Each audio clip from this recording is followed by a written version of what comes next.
4 na taong naging miyembro ng Philippine National Police si Patrolwoman Mildred Villarosa.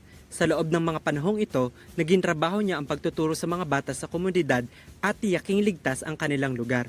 Kaya ipinagmamalaki niya raw na naging alagad siya ng batas. Doon mas lalo akong naging mapagmatsyag.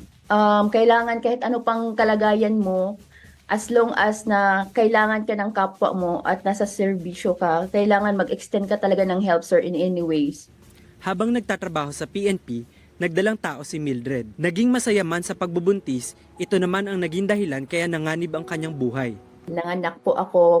Sad to say, namatay yung baby ko. Nakasurvive ako pero nadala po ako sa ICU, sir. Nagka-hypovolemic shock ako noon. As in yung mga internal organs ko, papa-shutdown na siya. Wala na nga akong pulso, sir, actually. Dahil sa masamang sinapit, nagkaroon daw ng depression si Mildred at nawalan ng gana magtrabaho. Pero doon niya rin daw napagtanto na ang pangalawang buhay na ibinigay sa kanya ay dapat ilaan kasama ang pamilya. Kaya mula sa Camp Crame, umuwi si Mildred sa Jensen at nagdesisyong pasukin ang pagiging virtual assistant. I am a collections admin sa isang finance company sa Amerika. Doon niya.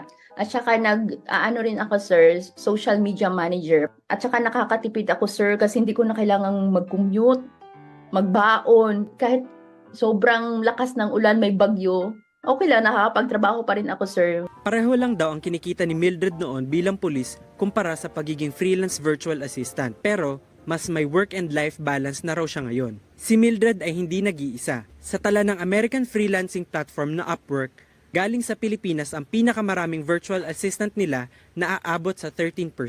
Kaya ang payo ni Mildred sa mga naisubukang maging freelance VA, So huwag kayong matakot, tatagan nyo yung loob nyo, mag-aral, mag-research, at saka syempre, alamin nyo kung ano yung skill nyo na pwede nyong i-offer. Kasi everything is possible here in freelancing. hindi pa huli ang lahat para mag-change career. Kailangan lang maging matyaga dahil marami namang oportunidad ang naghihintay. Mobile journalist RR Tubisi po, hatid ang mukha ng balita.